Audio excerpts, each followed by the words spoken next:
Hello everyone, welcome back to FPL STAR. Today I'm gonna discuss about weekly transfer plan for Double Gameweek 29. Before starting, if you are new in this channel, please subscribe this channel. Now let's start.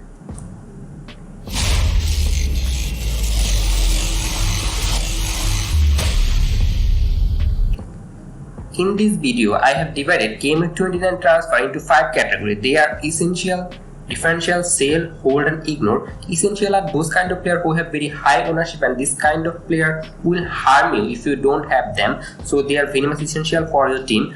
And the differential player have very low ownership, but they might be very vital for your team to rank gain. So this kind of player you need in your team for rank boost. And the sell category, the player are not performing now, and I still think these players are not worthy of transfer, so that's why they are in the sell category. And hold player are the player who are now not performing well, but I still think that they have great future ahead, and that's why they are in the hold category.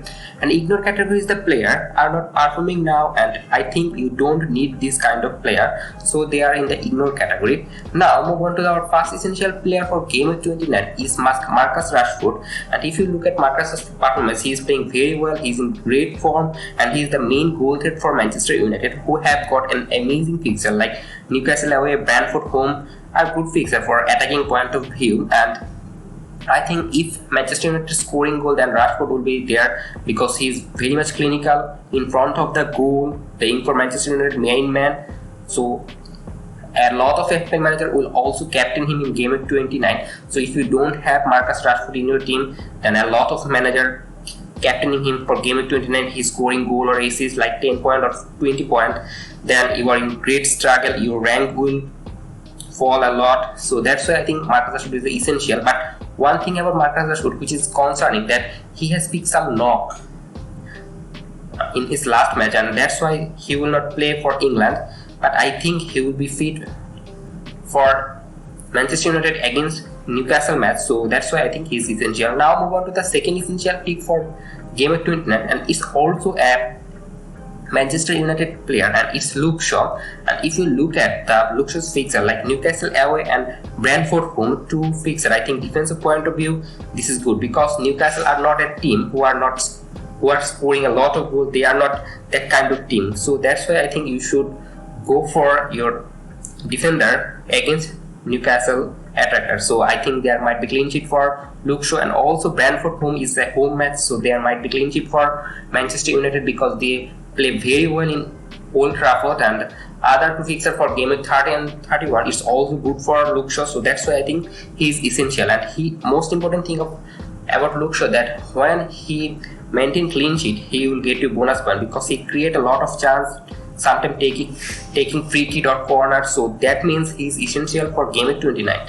Now move on to the differential player for Gameweek 29, and first differential player is Maddison. He is 8.2 million value and 9.6% ownership.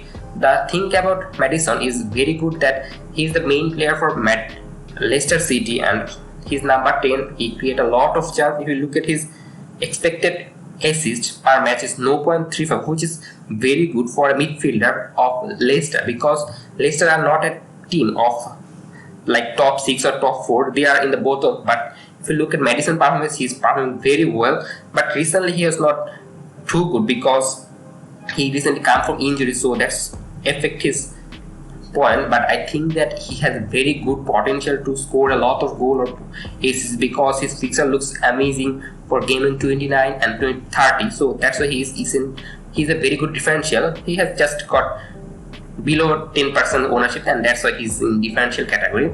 Now move on to the second differential player for Gameweek 29, and it's Kai Havertz.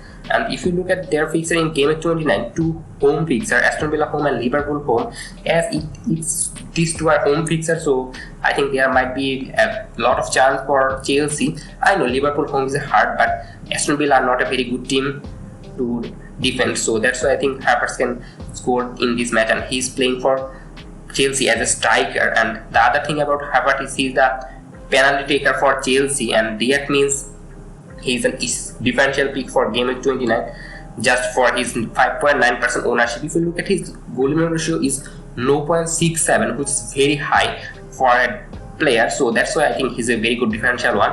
Now move on to the first sale player for game week 29, and it's Saliba, and he has some concern about his injury, so that's why I think you should sell Saliba because they have got single fixture in game 29, and you should go for team like other teams who have got double game fixture like Manchester United or Liverpool or something like Leicester, Newcastle, and that's why you should sell Saliba because he might not play in game week 29 and you are losing a player of this game week 29 because a lot of FPL manager will bench boost, and if you think of bench boost then I think Saliba should be sale, and that's why he's in the sale category.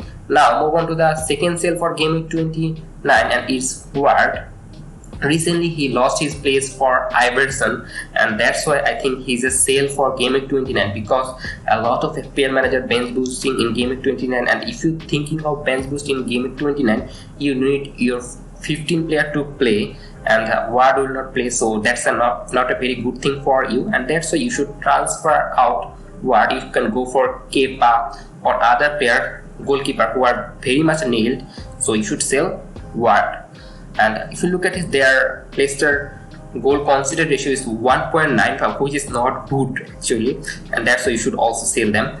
Now move on to the first hold player for game week 29, and is Saka. Though they have one single game week fixture in game week 29, but it leaves home in last match against Crystal Palace.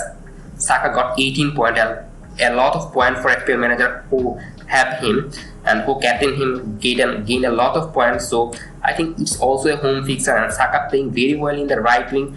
He has a very good link up with White who passes him a lot of big chances, so that's why I think Saka can get a lot of points because he also created, he can assist from his right wing, so that's why I think you should hold Saka. But if you don't have Saka in game week 29 you need not buy him because he has got single game week fixture, but other player like from Brighton midfielder like Mitoma, McAllister or Marsh have got double game week fixture and also cheaper than Saka, so that's why I think Saka is in hold category.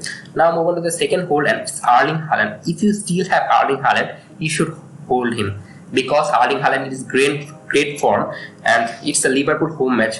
Erling Haaland scored a lot of goal in home of Manchester City, so I think Erling Haaland, if you have Erling Haaland now you should hold him, but if you don't have, you don't need to buy him. You can go for a player for a double game, but I think Haaland has a very good potential to score multiple return for game week 29, and that's why he is in the hold category.